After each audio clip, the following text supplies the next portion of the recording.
Good evening, ladies and gentlemen. Welcome to Reference Point. I'm your host, Dave Cokerhook, and we are back again with Sharon Miller from Renaissance Entrepreneurship Center, Claudia Viek at CAMEO, and Emily Gasner at Working Solutions. And we're going to talk more about this concept of micro-business, micro-lending, helping an entrepreneur start a successful business. So ladies, welcome back to Reference Point. Pleasure to have you here again. Thank you. Pleasure to be here.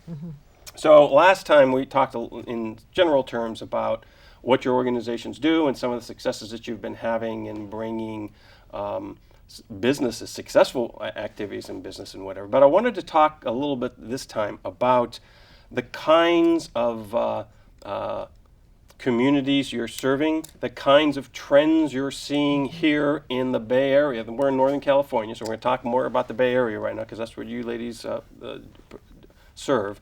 And I want to understand what we're seeing now and what you think we can do over the next 12 months.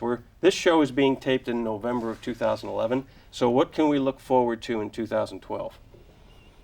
So, Interesting. Sharon, let's talk a little bit about the kinds of communities that your people serve, the kinds of entrepreneurial-minded individual that your organization serves. So Renaissance really focuses on serving people from under-resourced communities. So we're working with people who are entrepreneurial, they have the spirit, they don't necessarily have the business training they need. They're not people who received MBAs. Mm-hmm. So they're coming to it and we're filling in that need. That's training and resources that they may not have. We're also helping them with different kinds of support services, and most of our clients live in communities where they don't necessarily have mentors or role models who are business owners who could help them. Mm-hmm. So we really provide that by building networks of entrepreneurs and also bringing different kinds of support services. So I'm guessing that in order to accomplish this, that the multilingual capabilities are part of what you guys have as a resource there. Mm-hmm. Yes? Yes, we provide training in English and in Spanish. Great. We also have an online training class, and I just want to point that out because that allows us to serve people beyond the Bay Area. Oh, okay. Mm-hmm. Okay. So the classes online versus the classes at one of the centers here in the Bay Area, the content is pretty much the same. It's very monitored similar by one of your people, and you have the ability to interact. But someone who may be in Fresno, for instance, Absolutely. can actually work with you through that mechanism. Are you finding an increase in the usage of the internet and in the online training as a service? Well, it's very new for us. So we're just rolling out the class, and so I can't really say yet, though everyone is responding very positively to the class, and it seems to be going really well. Great. I think it's important to supplement our other members around the state. There are about 4 online training programs that are actually all fairly new too, and it's important to supplement it with either some face-to-face or certainly some personal interaction, Mm-hmm. because one of the things people are hungry for is a sense of community and a sense of connection. Mm-hmm. And that's why we talk about the locally owned micro business, because it's the fact of it being locally owned, locally grown. Mm-hmm. People hire from the community and they want to have the connection with one another. Mm-hmm. I also wanted to point out something that is important in programs both, well, in Emily's and yours and so many others too, is that the teachers in the training are people with hands-on experience. Right. It's very experiential learning. It's not like going to university or community college, although many of those programs are fine. But the difference in the micro enterprise or micro business programs, the training, the business assistance, and even the access to credit is that it's very experiential. And people, they're kind of met where they're at, not just culturally, but just in terms of where they're at. So in other words, that it's the people who are providing that training service have actually been there. Yes. They're able to not just talk the talk. but They're they not have to walk the walk. academics. Yeah, they really know, like if they're an accountant, they're a small business accountant. If they're marketing, they've often been either a successful business owner who's marketed, or they are very experienced in being a marketing consultant. You know, there are different stratas in the business community. You know, you've got the tier 1, tier 2, back in my days in the manufacturing world, tier 1 companies, tier 2, tier 3, and then, you know, et cetera. And so what I'm taking away from this part of our conversation is that in order to serve those individuals who would not be able to be served by some of the higher end entities or organizations, they're not going to be able to go to a big consulting firm and say, hey, I need some help here. They're not going to be able to walk into one of the venture capitalist organizations on Sand Hill Road and say, hey, I've got this great idea to start this jewelry shop here. How are we going to make this happen? Because they're not going to get attention from those kind of people. Is and that's part of the point of what you guys are doing. Fair, is that true? Absolutely. What I'd also like to say that in addition to the distressed communities or under-resourced communities we've worked with, the word distress now really applies to a lot of California, especially those areas that have lost a lot of home equity. Because that's what entrepreneurs have traditionally been. The ones I've worked with, the first thing they do after they start getting some cash flow is they buy a house. And then they finance their business from their home equity, or they, to a certain extent. And with the severe loss, particularly Southern California and Stockton and Sacramento, I mean, we all know where those pockets are.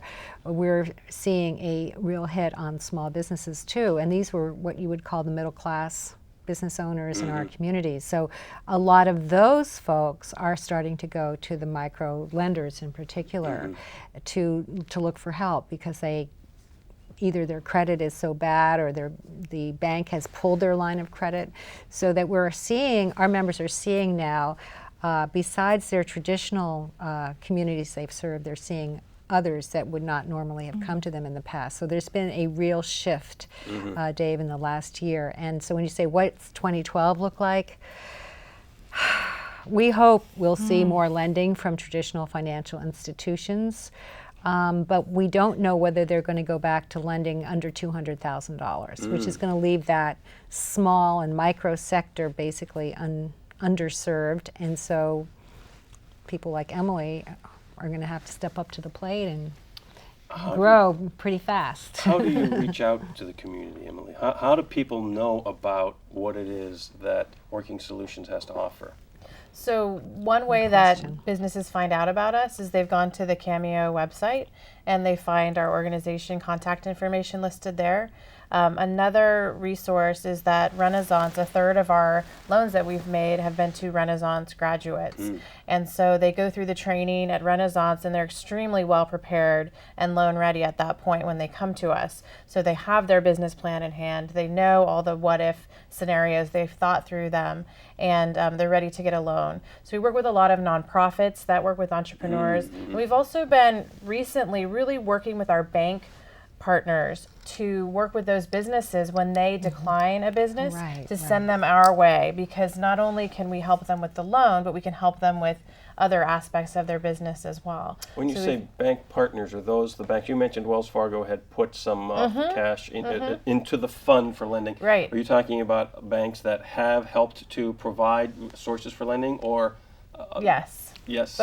Both funds for our lending capital, banks such as Comerica Bank, Presidio Bank, and then banks that have contributed like Chase and Citibank to our support services that we provide and have provide grants, because so much of our work is subsidized by donations and reliant on grants. Got it. So we reach out to those bank partners and the ones that work with the small businesses and say, hey, we're a great option if you want to keep a happy customer and a depository relationship. Work with that business and have them talk to us to see if we can help them out. Absolutely. Because what we see is that we're trying to grow these businesses so they can eventually graduate to be able to get that larger SBA loans. So they can get that conventional loan from the bank.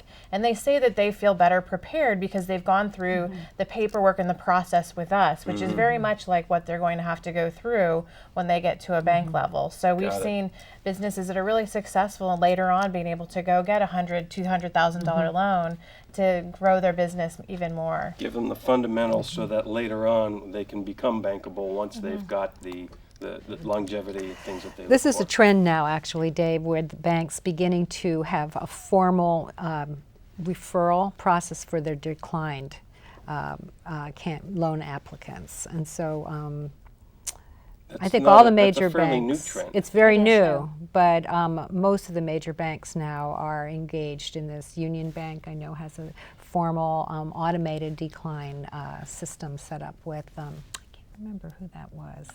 Working Solutions is one of That's the you. partners That's where we right. It was get you. an I saw it. automated email that says this business is Yes. in need of a loan, and we get the referral from Union Bank. So there's a lot of creative ways and things we're doing with banks where they're really our partners in this, and we could not do it without the support of the bank. So That's I just fantastic. wanted to point that out because I don't know if people realize that, but know, It's what's happening at other organizations too. There's a lot of bad press tied to the banking industry right now, but one of the things that a lot of people don't quite think about is that the banks have such severe regulatory restrictions on them. And if they're doing SBA lending, the SBA guidelines have to be met, and those are fairly stringent. And so there are things that they cannot do, not because they don't want to, but they cannot. And so having the resource to be able to send them to like Working Solutions is actually a very wise decision on their part. I think that's great. And also a lot of banks are making investments called CRA, or Community Reinvestment Act, qualified investments in the nonprofit lenders. They could be community development credit unions. There are groups like Emily's. There are large CDFIs such as CDC Small Business Finance in San Diego. Axion San Diego is another one. I've heard of them. Valley Economic Development Corporation has been quite successful. Opportunity Fund here in San Jose, also very successful in attracting a lot of bank investment. I think that's going to be the wave of the future. I hope it will continue. It depends, of course, on the economy because the banks have to they invest out of some of their philanthropy and some of it retained earnings. Sure. And if those go down, we don't know. So there was a national conference recently tied to business, microlending, if I believe. And I think, Claudia, you and Emily had the opportunity to go to this event in Minneapolis, I think you said. Right. And you said that tell us a little bit about that. Tell us what happened there. Well, we both attended the Opportunity Finance Network conference, which is the network of CDFIs, Community Development Financial Institutions, which are basically, they're not summer banks, but for the most part, non-bank lenders. These lenders lend for affordable housing. It's all mission-based lending, affordable housing, summer credit unions. They community-based facilities, real estate-based loans really comprise most of OFN's membership. About 18% of the lending that's done through the members is in small business and micro. And we certainly would like to see more of that too. That's why we go there, to promote what we do. But it was a very rich experience, and we both came away pretty energized from it. So when you talk about, I'm going to go back to you, Sharon. When we talk about the micro businesses that are, what are you seeing as, I'm not sure how I want to word this question, but is there a kind of business that you're seeing more of than others? Sure. The consistent factor that we see is that our clients are starting businesses that have fairly low capital barriers to entry. So people aren't starting that many retail stores. They're not necessarily going into manufacturing on a big scale. Those are things that really require a lot of startup capital. We're seeing more and more caterers, food. People in the Bay Area love food. And people love all kinds of food here. It's really a place where the more unusual items are really welcomed by different people. So we're seeing a lot of businesses going into the food industry in various ways. This year, we, as we do every year, give awards to our Entrepreneurs of the Year, and each one was a food business. Oh, wow. One, Three Twins Ice Cream, is an ice cream manufacturer. Another, Liba Falafel, is a food truck. And the third, Special Touch Caterer,